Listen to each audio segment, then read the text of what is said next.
وأنفقوا في سبيل الله ولا تلقوا بأيديكم إلى التهلكة وأحسنوا إن الله يحب المحسنين وأتموا الحج والعمرة لله فإن أحصرتم فما استيسر من الهدي ولا تحلقوا رؤوسكم حتى يبلغ الهدي محله فمن كان منكم مريضا أو به أذى من رأسه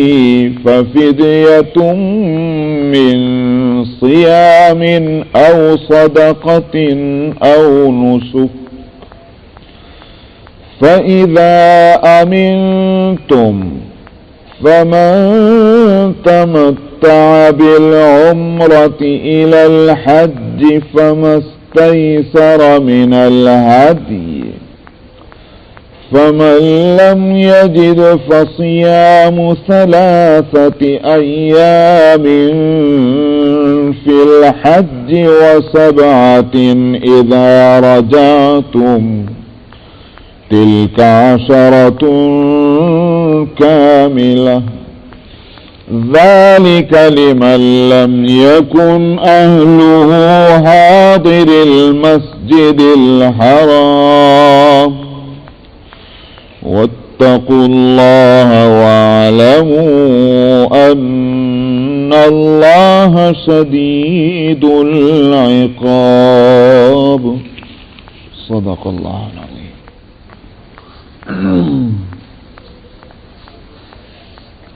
اوپر روزے سے متعلق مسائل آئے تھے اور اس میں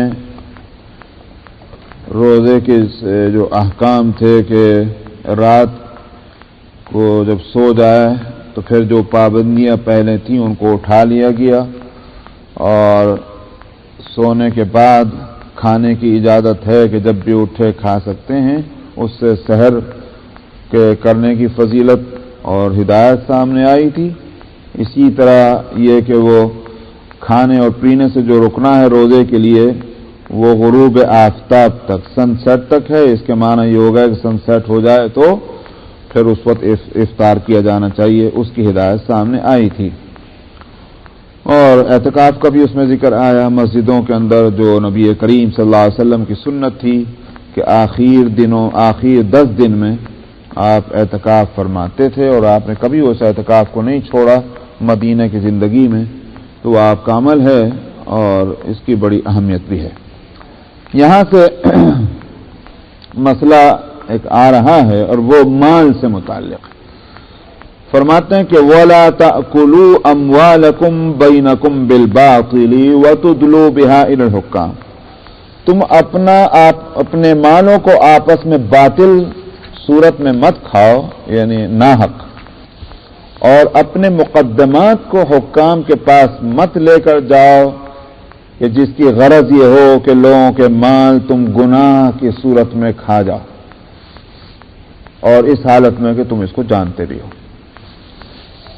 تفصیل تو میں بعد میں لاؤں گا اس کی، لیکن پہلی بات میں بتلا دوں کہ یہ مال کا مسئلہ بیچ میں کہاں سے آیا ہے. اس لیے کہ مسئلہ چل رہا تھا رمضان کے روزے کا. پہلی بات تو یہ ہے کہ میں ایک اصولی بات ذہن میں ڈال دوں کہ جہاں سے یہ رکوع شروع ہوا تھا پہلا رکوع اس سے پہلے کا، اور میں نے کہا تھا کہ ابواب البر اچھائی اور خیر کی باتیں یہاں سے مسلمانوں کو بتلائی جا رہی ہیں اور سورہ بقرہ کے آخر تک وہ چلیں گی. تو اس آیت میں آیت نمبر جو تھی وہ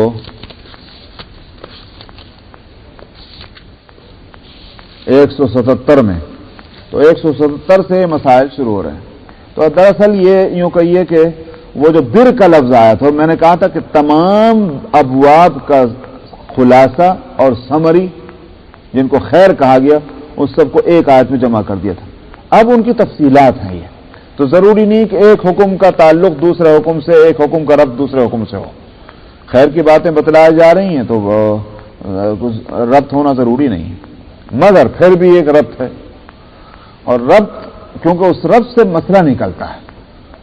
ربط یہ ہے کہ رمضان کے روزے جو ہیں اس میں جو چیز کے اور دنوں میں کھانا جائز تھا، مباح تھا، جب ان چیزوں کے کھانے سے بھی رمضان کے روزے میں روک دیا گیا تو پھر حرام کھانا جو ہے اس کی اجازت کیسے ہوگی؟ رمضان کے روزے کی یہ غرض ہرگز نہیں ہو سکتی کہ روزے رکھو اور اس کے بعد حرام کھاتے رہو. اسی طرح روزہ بھی قبول جبھی ہوگا کہ جب کہ حلال کھانا سے روزہ شروع ہو اور حلال کھانے پر روزہ ختم ہو. دن میں تو روزہ رکھ لیا اور سحر بھی حرام کھانے سے ہے اور افطار بھی حرام کھانے سے، روزہ کہاں سے قبول ہوگا؟ یہ اسی طرح سے رمضان کے روزے میں تو اہتمام کیا جا رہا ہے کہ صاحب کوئی چیز کھا نہ لی جائے، کوئی چیز پی نہ لی جائے، روزہ ٹوٹ جائے گا. اور جہاں رمضان رخصت ہوا اور پھر ارلے تللے ہیں کہ صاحب کسی کا مال ہڑپ کر لیا اور غصب کر لیا، اور جائز اور ناجائز کی کوئی فکر نہیں. یہ رمضان کے روزوں کی وہ حکمت نہیں تھی. حکمت یہ تھی کہ جب ہم جائز کھانے پر ایک مہینہ پابندی لگوا رہے ہیں تو اس سے انسان کے اندر یہ ملکہ اور یہ خوبی پیدا ہونی چاہیے کہ وہ کھانے میں اس کے طبیعت میں احتیاط ہو کہ کیا کھانا اور کیا نہیں کھانا. ارلے تللے نہیں ہونا، ہر چیز جو ہے ہڑپ کر جائے، وہ مزاج نہیں بننا چاہیے. رمضان کے روزوں کی حکمت تو یہ ہے ہی نہیں. یہ ہے وہ مناسبت اور ربط رمضان کے روزوں سے مال کے مسئلے کا. تو فرماتے ہیں کہ وَلَا تَأْكُلُوا أَمْوَالَكُمْ بَيْنَكُمْ بِالْبَاطِلِ، اپنے مالوں کو تم باطل طریقے پر مت کھاؤ. اب باطل طریقہ کیا ہے؟ دنیا میں کوئی قانون کسی ملک کا ایسا نہیں، بلکہ جن ملکوں کو یہ کہا جائے کہ وہاں لا قانونیت ہے، وہاں بھی کم سے کم یہ سینس پایا جاتا ہے. اس سینس کے نتیجے میں یہ بات ہے کہ صاحب یہ غلط طریقہ ہے اور یہ اچھا طریقہ ہے. سمجھ میں آیا؟ یہ لیگل ہے، یہ انلیگل ہے، یہ ہے ضرور ہر جگہ. مگر جتنے قوانین بنے ہوئے ہیں وہ انسانوں کے بنائے ہوئے ہیں. انسان نے اپنی سمجھ بوجھ سے جس چیز کو اچھا سمجھا اس کو قانونی شکل دے دی، جس کو غلط سمجھا اس کو غیر قانونی قرار دے دیا.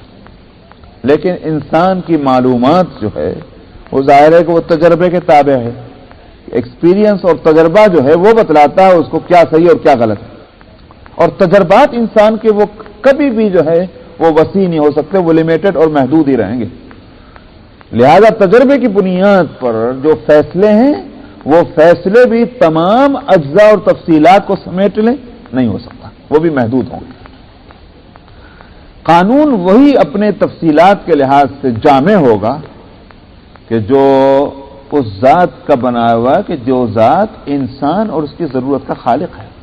اس واسطے مالیات کے مسئلے میں بھی قانون خداوندی جو ہے وہ بڑا جامع ہے، شریعت کا قانون. تو اس سلسلے میں اصول ہیں.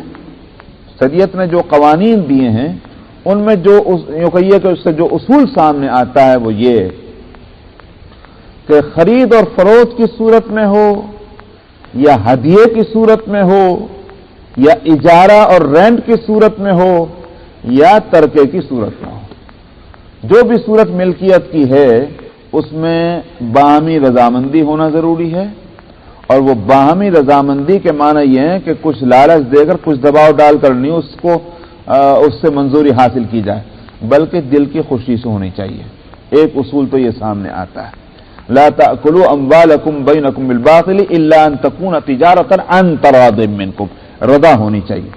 اسی بات سے کوئی یہ بیگ ہے میرا مثلا بریف کیس اور کسی کو پسند آیا وہ خریدنا چاہتا، کہنے صاحب میں یہ تمہیں خریدوں، تو میں کہوں گا بھائی میری ضرورت ہے. نہیں صاحب آپ جتنے کے علاوہ آپ کو دینا پڑے گا، مجھے بہت پسند. اب مجبور کرنا یہ تراضی کے خلاف ہے، غلط ہوگا اس طرح سے. تو مجبور کر کے کوئی ہدیہ لینا، مجبور کر کے کوئی رینٹ پر کوئی چیز لینا یا مزدوری حاصل کرنا یا مجبور کر کے کسی چیز کے خرید اور فروخت کرنا، یہ ساری کی ساری چیزیں جو ہیں یہ باطل ہو جائیں گی. اسی میں اب رشوت ہے. رشوت کیا ہے؟ ہم صاحب ہدیہ ہے، وہ ہدیہ نہیں ہو سکتی. اس واسطے کہ ہدیہ تو دل کی خوشی اور رضامندی سے ہے، وہ اس میں یہ ہو ہی نہیں سکتا کہ صاحب اتنا دو گے تو ہم آپ کا کام کر دیں.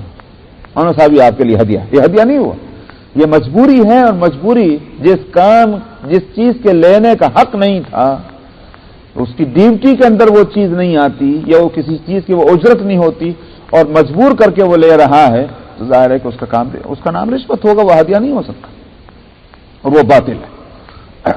تو اصول یہ ہوا.